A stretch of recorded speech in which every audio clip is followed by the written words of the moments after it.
নমস্কার সকলকে, ভালোবাসার রান্নায় সকলকে স্বাগত। ভালোবাসার রান্নার আজকের রেসিপি ডিমের কোরমা। এই ডিমের কোরমার জন্য আমি 4টে ডিম প্রথমে সেদ্ধ করতে বসিয়েছি। এর মধ্যে একটু নুন দিয়ে দেব, তাহলে ডিমের খোসাগুলো তাড়াতাড়ি উঠে আসে। এইটা আমি দীর্ঘক্ষণ ধরে সেদ্ধ করব না, এটা আমি 4 থেকে 4.5 মিনিটের মধ্যেই বন্ধ করে দেবো গ্যাস। তারপরে এটার মধ্যে ঠান্ডা জল দিয়ে এর কুকিং প্রসেসটাকে থামিয়ে দেবো। 4টে ডিম আমি সেদ্ধ করে তুলে রেখেছি। আর এখানে একটা পেঁয়াজকে আমি রেখে দিয়েছি, এটা আমি বেরেস্তা করব কুচিয়ে। আর একটা পেঁয়াজ নিয়েছি, একটুখানি আদা আর 3-4টে কাঁচা লঙ্কা নিয়েছি। এর মধ্যে আমি 4টে কাজু বাদাম দিয়ে আমি অল্প জলে এটা সেদ্ধ করে ফিরে আসছি। কোরমাটা এবার আমি এই সেদ্ধ ডিম 4টে, এর মধ্যে একটু নুন আর গোলমরিচ, এই সামান্য একটু গোলমরিচ আর একটু নুন ছড়িয়ে দেবো। আর একটু কেটে দেবো আমি ছুরি দিয়ে, যাতে এর ভেতরে নুন মশলাগুলো ঢোকে। এইটাকে মেখে রেখে দিচ্ছি। এছাড়া যা লাগছে, এটা হচ্ছে ওই পেঁয়াজ আপনাদের দেখিয়েছি, শুকনো কাঁচা লঙ্কা, আদা, পেঁয়াজ আর 2-4টে বাদাম বেটে সেদ্ধ করে বেটে নিয়েছি। এটা লাগছে 2 চামচ দই লাগছে, সামান্য একটু মাখন ঘি লাগবে। এই রান্নাটা পুরোটা ঘিতে করলেই ভালো হয়, কিন্তু আমি সাদা তেল মিশিয়ে করব, অল্প একটু ঘিয়ে ব্যবহার করব। আর একটু গোলমরিচ লাগবে, একটু গরম মশলা লাগবে, নুন লাগবে, চিনিটা যে যার টেস্ট মতো যদি মনে করেন দেবেন তবে। এছাড়া যেটা লাগছে আমার একটু ধনে জিরের গুঁড়ো লাগছে। এখানে মনে করলে কেউ শুধু ধনেও ব্যবহার করতে পারেন, মনে করলে কেউ শুধু জিরেও দিতে পারেন। এই রান্নায় আমি হলুদ ব্যবহার করব না। আর ফোড়নে আমি এই 3-4টে দারচিনি, 4টে লবঙ্গ, 2টো ছোটো এলাচ, এইটা ফোড়ন দেব দিয়ে। আর যেটা করব, এই প্রথমেই যেটা করব সেটা হচ্ছে এই পেঁয়াজটার বেরেস্তা করব। মিডিয়াম আঁচে পেঁয়াজটা ভেজে তুলে নিয়ে রান্নায় ফিরে আসছি। 2 চামচ তেল দিয়েছি আমি কড়াইতে, মিডিয়াম আঁচে এই পেঁয়াজটা ভেজে বেরেস্তা করে নিয়ে ফিরে আসছি।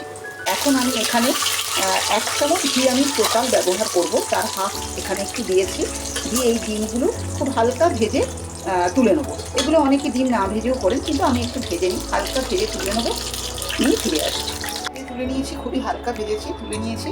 এবার এই তেলে আমি গরম মশলাটা ফোড়ন দিয়ে দেবো। এর মধ্যে আপনারা মনে করলে একটু গোলমরিচও দিতে পারেন। এবার গরম মশলাটা খুব সামান্যই একটু ভাজবো।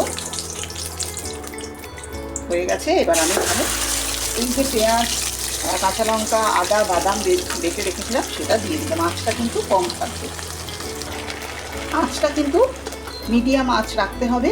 এটা তৈরি হচ্ছে, এর মধ্যেই আমি মশলাগুলো দিয়ে দেবো।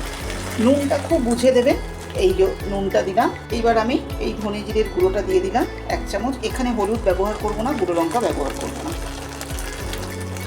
এগুলো কষানোর দরকার আমার। এবার এখানে আমি গোলমরিচ দিয়ে দিলাম। এখানে গোলমরিচ একটু বেশি লাগবে, যেহেতু এখানে শুধু কাঁচা লঙ্কা আছে, সেহেতু একটু গোলমরিচ বেশি দিতে হবে। হাফ চামচ মতো গোলমরিচ দিলাম। এইবার এটাকে খুব ভালো করে আমি কষাবো। এইটা কষিয়ে নিয়ে তারপর এই যে দইটা আছে, এই দইটা ফেটিয়ে নিয়ে ফিরে আসছি। এই মশলাটা কষে গেছে। এবার আমি এই মিক্সি ধোয়া জলটা এর মধ্যে দিয়ে দেবো।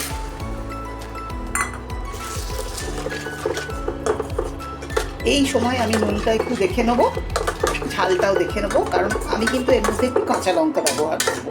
এই জন্য নুন ঝালটা দেখে এর মধ্যে আমি ডিমটা দিয়ে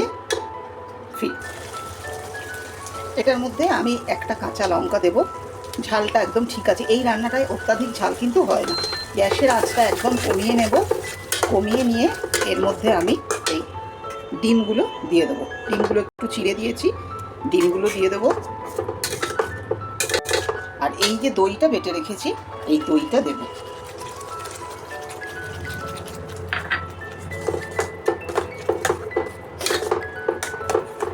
এবার এর মধ্যে কিছুটা পেঁয়াজ বেরেস্তা দেব, আর দেব একটু চিনি, কারণ এই রান্নাটা খুব ঝালও হয় না, নুন হয় না, একটা মিষ্টি ভাব থাকে। সেই জন্য সামান্য একটু চিনি দিলাম। আর সামান্য একটু, খুব অল্প একটু গরম মশলা দিলাম। এইবার এগুলো সব মিশিয়ে একটু জল দিয়ে ডিমটাকে রান্না করতে দেবো। একটু জল দিয়ে সব কিছু নিয়ে একটা তেজপাতা আমি এর মধ্যে দিয়েছি, যেটা ভুলে গিয়েছি আপনাদের দেখাতে। এবার এটা আমি মাঝারি আঁচে 2-3 মিনিট রান্না হতে দেবো। এটা কিন্তু মাঝে মাঝে খুলে খুলে দেখতে হবে, কারণ দই আছে, যাতে দইটা লেগে না যায়। এটা দেখতে হবে। এবং এটার না এই ক্রিমি টেক্সচারটাই বিশেষত্ব, এই ক্রিমি টেক্সচারটা খুব দরকার। ঝোলটা শুকিয়ে এসছে, আমি ভালো করে এটা কিন্তু মাঝে মধ্যেই নেড়ে দিয়েছি। আমি দেখে নিয়েছি ঝোলটাও শুকিয়ে গেছে একদম যেরকম চাইছি, পারফেক্ট। এই যে মাখা মাখা ক্রিমি ব্যাপারটা, এটাও নুন ঝাল সব ঠিক আছে। এবার আমি ইন্ডাকশান বা গ্যাস বন্ধ করে দেবো, দিয়ে এর ওপরে আমি এই যে বেরেস্তা আছে এইগুলো, বাকি বেরেস্তাগুলো ছড়িয়ে দেবো। দিয়ে আমি আগেরবার আপনাদের এই রান্নাটা ঘি মাখন দুটো দিয়েই করা যায়, তো যার কাছে যেটা আছে সে সেটা দিয়েই করবেন। আমি আগেরবার সামান্য একটু ঘি দিয়েছিলাম, এই যে একটুখানি গরম মশলা দিয়ে দেবো। এখানে আমি শেষে মাখনটা দিয়ে দিলাম, আমি আর ঘি দেবো না, এই মাখনটা দিয়ে এটা ঢেকে দেবো আমি।